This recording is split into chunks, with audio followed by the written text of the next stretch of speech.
ओए, एक ही होने लगा। गुरु, लगता है अब तो अपना ट्रक भी रुक कर आराम करना चाहता है। जीत के ऐसा कहते ही सच में जमशेद का ट्रक चलते चलते रुक गया और फिर जमशेद और जीत के लाख कोशिश करने के बाद भी स्टार्ट नहीं हुआ। ये देखकर जमशेद ने फिक्र करते हुए कहा, ओए काली जुबान, अब क्या करेंगे बता। करना क्या है, वो देखो गुरु, वहाँ सामने एक ढाबा है, वहीं चलकर पहले कुछ खाते हैं और फिर वहीं चारपाई पर फैल जाएंगे और क्या। और अगर कल ये ट्रक टाइम से मंगलपुर नहीं पहुँचा तो क्या होगा पता है ना तुझे? अरे कुछ नहीं होगा गुरु, मालिक बस 2-4 बातें सुना देगा आपको और क्या। सही बोला, लेकिन उससे पहले मैं तेरा क्या हाल करूंगा पहले ये देख ले। ये बोलकर जमशेद ने अपनी चप्पल उतारी और जीत को मारने के लिए उसके पीछे दौड़ा और जीत उससे बचते हुए सीधे ढाबे की तरफ भागा और फिर। अबे रुक जा जीते। गुरु अब जाने भी दो ना, आधी रात है, ट्रक भी खराब है, तो यहाँ रुककर आराम करने के सिवाय और कुछ नहीं कर सकते। और मुझे तो ये समझ नहीं आता कि आप मालिक से इतना डरते क्यों। ओए मैं डरता किसी से नहीं हूँ खोत्या, लेकिन ये ट्रक अगर टाइम पे नहीं पहुँचाया तो मालिक बातें तो सुनाएगा ही, साथ में मेरे पैसे भी काट लेगा। और तुझे तो पता है इस वक्त कितनी कड़की चल रही है, बाबूजी का ऑपरेशन करवाना है, घर की छत बनवानी है और छुटकी के स्कूल की फीस भी तो भरनी है। और तेरी भाभी अगर इस बार उसके लिए नई साड़ी लेकर नहीं गया ना तो घर में घुसने भी नहीं देगी, वो बता रहा हूँ। ओहो गुरु, आपके सिर पर तो बड़ी टेंशन है, लेकिन मैं भी आपका चेला हूँ, आपकी टेंशन भगाने का पूरा इंतजाम है मेरे पास। ये कहकर जीत ने अपनी जेब से शराब की एक छोटी सी बोतल निकाली और उसे जमशेद को पकड़ाते हुए मुस्कुराने लगा। ओए जीते, तू ये कब लाया और इसके लिए पैसे कहाँ से आए तेरे पास रे? गुरु अपना तो सीधा सा उसूल है, खाने को कुछ मिले ना मिले पर पीने का पूरा इंतजाम होना चाहिए। और अंदर भाई तू ही पी, मैं तो बस कुछ खाऊंगा। हाँ भाई, क्या क्या मिलेगा खाने में?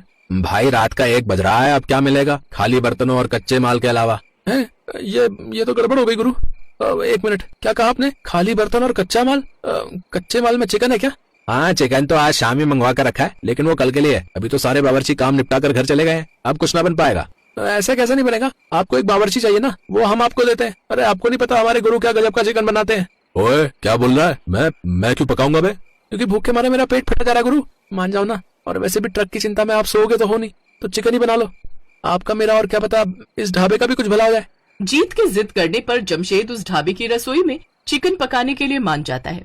असल में भूख तो उसे भी लग रही थी, तो उसने बड़े ही मन से वहाँ 3 लोगों के लिए चिकन करी और तंदूर पर गर्मा गर्म रोटियां सेकी। और फिर पहला निवाला खाते ही जीत ने आंखें बंद करते हुए कहा,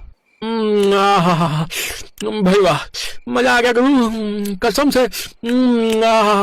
ये कहकर जीत ने जमशेद के हाथ चूम लिए और जमशेद उसे देखकर मुस्कुराने लगा। ये देखकर ढाबे के मालिक भरत ने भी फौरन एक निवाला तोड़कर चिकन करी के साथ खाया और फिर वो रुका ही नहीं। ये देखकर जीत ने उससे कहा, रुक जाओ भाई, हमने तो बस चखने को बैठाया था आपको, आप तो सारे निपटाने लगे और इसके बाद खाने का बिल लाकर हमको ही पकड़ा दोगे। माफ करना भाई, लेकिन सच में जमशेद भाई के हाथों की चिकन करी खाकर तो मैं सचमुच भूल ही गया था। मैं यहाँ सालों से चिकन बनाकर बेच रहा हूँ, एक से एक कारीगर बुलवाकर मैं अपने ढाबे पर रखे, पर ऐसा स्वाद तो आज तक न चखा। अब भाई सच सच बताना, किससे सीखा इतना बढ़िया चिकन बनाना? वो मेरी माँ बनाया करती थी मेरे लिए जब वो जिंदा थी। ये कहते हुए जमशेद उदास हो गया और फिर भरत ने उससे कहा, आपकी माँ गजब का हुनर दे गई है आपको, लेकिन माफ करना भाई, आपको अपने इस हुनर की कदर नहीं है। मतलब ये कि आपको एक ट्रक ड्राइवर नहीं बल्कि एक बढ़िया खानसामा होना चाहिए। आप चाहो तो क्यों ना कर दो। सीधे सीधे पूछता हूँ, मेरे ढाबे पर काम करोगे? दिन रात ये ट्रक चलाकर जितना कमाते हो उससे दोगुनी पगार दूंगा और दिन के सिर्फ 10 घंटे काम करना होगा। भरत की बात सुनकर जीत और जमशेद एक दूसरे को देखने लगे और फिर जीत ने जमशेद को साइड में ले जाकर कहा, क्या सोच रहे गुरु, फौरन हाँ कर दो, इससे अच्छा मौका फिर नहीं मिलेगा।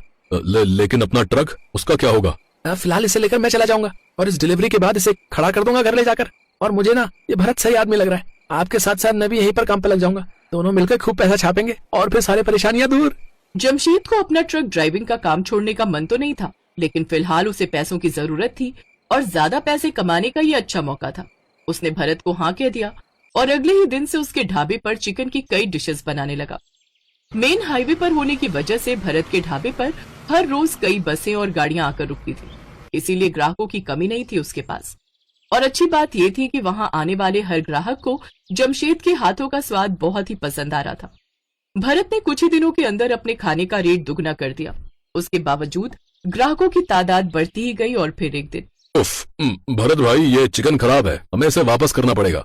दिमाग खराब है क्या? कटा हुआ चिकन वापस कौन लेगा? और वैसे भी ये परसों का आया हुआ है। तभी तो खराब हो गया, मैंने पहले ही कहा था कि चिकन कुछ कम मंगाओ, देखो हो गया ना खराब। कुछ खराब वराब नहीं हुआ है, तुम बढ़िया से पकाओ इसे, लोगों को कुछ पता नहीं चलेगा। क्या बात कर रहे हो भरत भाई, मैं ऐसा नहीं कर सकता, लोग इसे खाकर बीमार पड़ जाएंगे। अच्छा, और अगर तूने अभी के अभी इसे नहीं पकाया तो ये तेरे लिए अच्छा नहीं होगा। जमशेद को भरत की बात और उसका बर्ताव बिल्कुल भी पसंद नहीं आया। वो फौरन जीत के पास गया और बोला, जीते चल, अब यहाँ काम नहीं करना। क्या बोल रहे गुरु, अभी कल ही तो आपको पहली पगार मिली है और यहाँ काम नहीं करेंगे तो क्या करेंगे?